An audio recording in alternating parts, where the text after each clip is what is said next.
Welcome to this special Mental Health Week podcast brought to you by Mondia Health.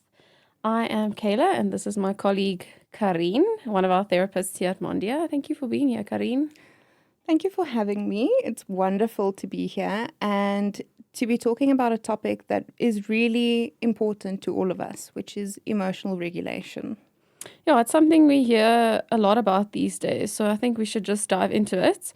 Let's start simple. So we hear the phrase emotional regulation all of the time, but I want to hear from you. What does it actually mean and what does it not mean? Okay, so great question.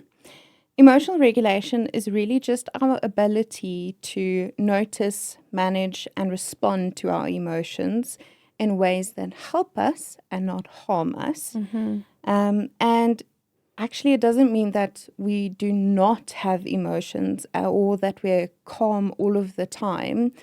That's the biggest misconception I think people have. So it's not about suppressing or fixing our feelings per se. Exactly. It's more like steering a car. So when you're driving, you don't have control over the weather or what traffic is like, but you do have control over the steering wheel and the brakes. Emotional regulation essentially is just giving us that ability to steer the car. Okay, that makes sense. So it's about being able to steer, not necessarily about never hitting a bump in the road. So how does regulation actually work in our bodies and in our minds? Okay, so when we regulate, we're balancing three systems: our body, our thoughts, and our emotions. And one of the best ways to understand this is through something that we like to call the window of tolerance. I've heard of that term before, but can you explain it to us a little bit more? Okay, so imagine your window of tolerance as the zone where you're able to function at your best. Inside of this window, you can feel your emotions, think clearly, and take actions that fit the situation. Okay, so in that zone, you might still feel stressed, but you're actually still able to handle that stress. Exactly. So when you think about pushing above your window, you might feel panicky, angry, or overwhelmed. Think about a student that hits a blank even though they studied for the exam. That is what we call above the window. Okay. Another good example is when toddlers throw tantrums. Yeah. They're all over the place, Yeah. chaotic. Yeah. When we hit below the window, we might actually feel flat, numb, or disconnected.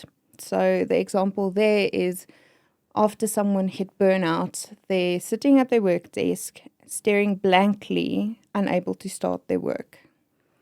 Okay, so emotional regulation is actually more about noticing where we are at and then bringing ourselves back into the window so that we can cope and we can think and connect and actually operate and function in our day-to-day lives and activities. Yes. And actually, over time, through this practice, the window of tolerance that we talk about can actually widen, and that means that we become more resilient. That's amazing. So I know regulation looks different for children than it does for adults. So can we talk a little bit more about how regulation looks when it comes to our children? Absolutely.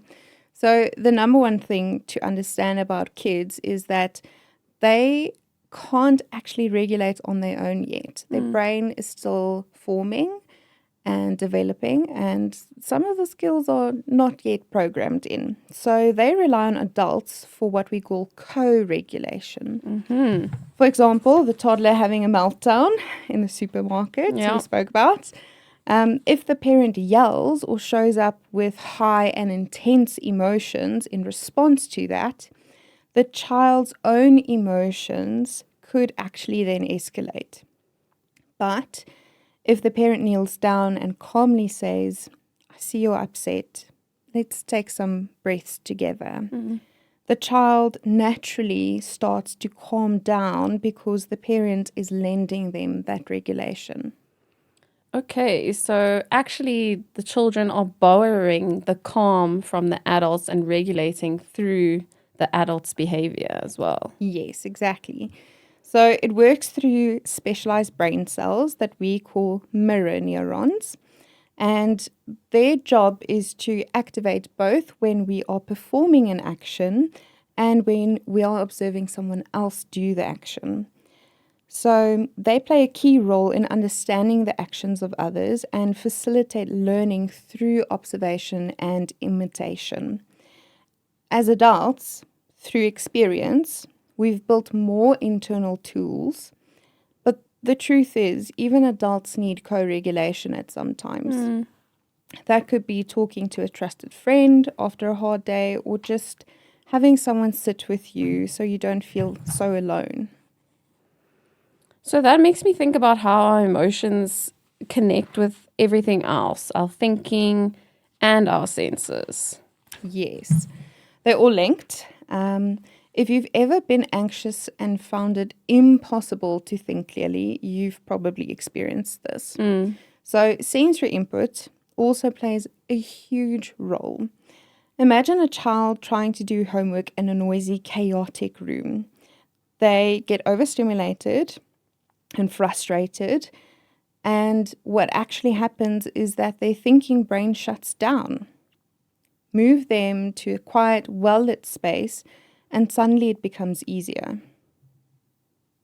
So what we feel, what we think, and what we sense are constantly shaping and sort of influencing one another. Exactly. And at Mondia, we take that whole person approach very seriously. We don't treat emotions in isolation. We look at how body, mind, and environment works together. Okay, that's amazing. I love that. So I think let's get a bit more practical. What do you think people should be doing, or what are some helpful tips that can actually help to regulate ourselves when we start to feel that we're going into that completely dysregulated or overwhelmed mode and feeling? What can we do? Okay, so what I want to bring attention to is what it feels like in the body first. Okay. So if you think about your stress response, typically physical symptoms that people start experiencing is short and shallow breath, escalated heartbeat or heart palpitations, maybe a dry mouth, shivering and shaking. It could be stomach issues of some kind. And what I usually teach my patients a lot of the time is that we use our body to regulate our emotions first. If you think about all of the systems working in your stress response, the only actual thing that you have control over is your breath. Yeah. I can't decide how fast my heart is beating, but I can decide on how I choose to manage my breath in that moment. So we like to do a technique called cohesion breathing. Okay. That brings the cohesion back between body, mind, and emotions. So you're referring back to this window of tolerance that we need to be in. Yes. So the first tip is to pause and breathe. Simple as that. So taking 3 deep breaths before reacting, 5 seconds in an inhale, 5 seconds exhale, before reacting to a situation will bring you back to that window of tolerance and in better cohesion with yourself. So inhale for the same amount of seconds as you exhale. Yes. Equal inhale, exhale pattern. Yes. Okay. A good way to remember this is we want to have balance. So balancing the inhale and exhale of the breath. Okay, got it. Yeah. The second tip I have is name it to tame it. So put words to feelings. A teen saying, I'm frustrated with maths, is already regulating. So simply naming the emotion that you experience helps to lower the intensity. It provides clarity about what we are experiencing, and it bridges the gap between the thoughts and the feelings so that we have better decision-making and communication skills. So if we actually just take a moment to reflect on how am I feeling, what am I feeling, acknowledge and name that feeling, that's part of regulating ourselves. Yeah. Okay. Yeah.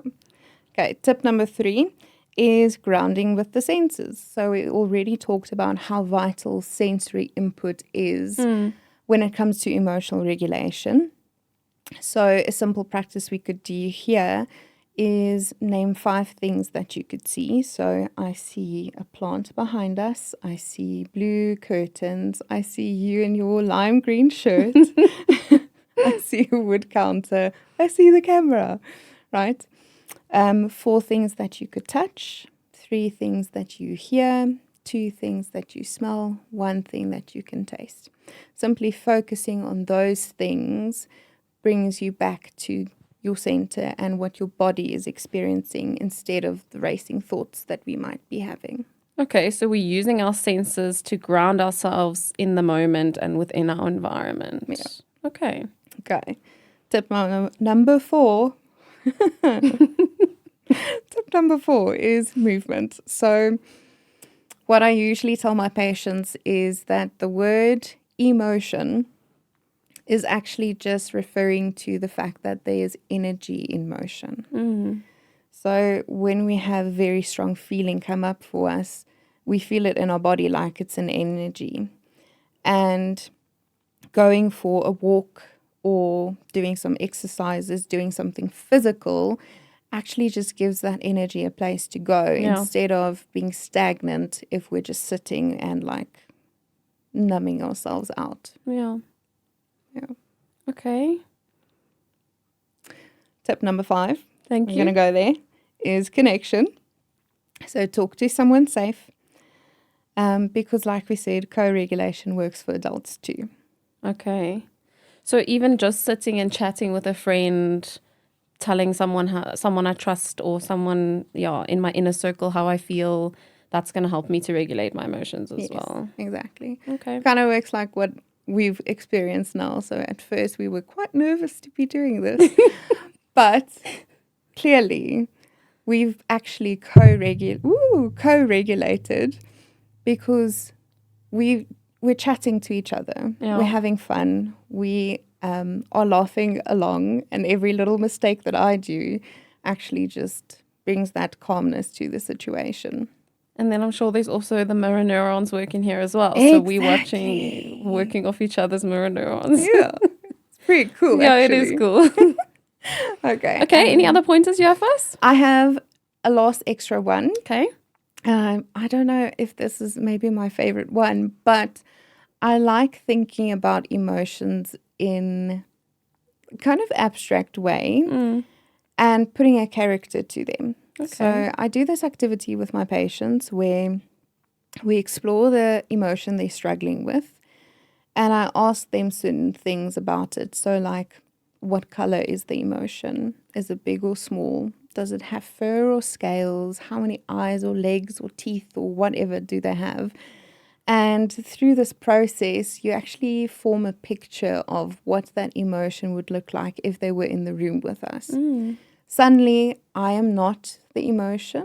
It's something that I need to manage. And I take it a step further. I tell them, okay, well, you met your emotion just now. We usually give it a silly name. And what we need to understand about the emotions is that they're essentially like factory workers, but we're the factory. Okay. Any business needs different departments to run. So if you think about our facility, there's security guards, there's case management, there's the nursing staff, there's us, there's a bunch of people that has a certain role to fulfill. Yeah. Now, if you take one of those departments away, would our facility be functioning? Not optimally. Not optimally, No. right? So then I bring attention to what emotions have certain roles to fulfill. So oftentimes people really struggle with anger Yeah. or frustration, irritability, Yeah. stuff like that. That's our security team. Okay. I like that. Right? There's no way that if you're actually working in a facility and your security team approached you and said, hey, we have a problem, that you would ignore them because then the problem escalates. Absolutely. Right? Anxiety, something that I struggle with personally, is my occupational health and safety. So they're going to go around the room and say things like, oh, this tree might be falling on me soon and I'm going to get hurt. Or maybe if I lift my hand too high, I'm going to hit the mic again, or I'm going to look silly. And it's actually just because they need to make sure that the environment is safe for you.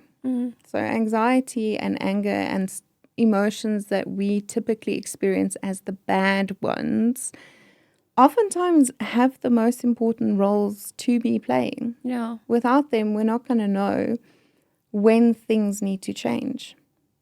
So they're actually playing an important role there. Those ones that we consider to be the bad emotions, maybe we should rather refer to them as like, they're more unpleasant to experience, but they're not bad because they're actually still helping us. Yeah, absolutely. It's just, you have a coworker you like and a coworker that you sometimes don't like as much. So we don't really like the anger and the frustration and those type of emotions. But it's actually reminding me a lot of the Inside Out movie, which I think is such a beautiful way to learn and understand our emotions. Yeah, absolutely. So I think that's also something that parents themselves can learn from, but also then a way for your child to also learn a little bit about how our emotions work in our body. Yes. It could actually be a really fun activity to sit and do this with your child and have them actually draw out their emotions. Yeah, so I think for parents, a big takeaway might be to model the behavior that we want or that we need to use in order to regulate our emotions, because of course we know that our children are learning from modeled behavior. So we have to show them by doing it so that they can learn from us. Yes. If you stay calm and show them how to regulate, how to breathe, how to move through the unpleasant feelings, they learn what regulation feels like at the end. Sure. So this has been a really wonderful and helpful conversation. I love that emotional regulation isn't about perfect calm. It's more about building the resilience, learning to steer even when life throws those waves at us. Exactly. And at Mondia, we believe that with support, practice, and compassion, everyone can grow those skills. Thank you for sharing your insights with us today, and thank you to our listeners for joining this Mental Health Week podcast. For more of our services, please visit Mondia Health online. Take care of yourself, and remember, you don't have to do it alone.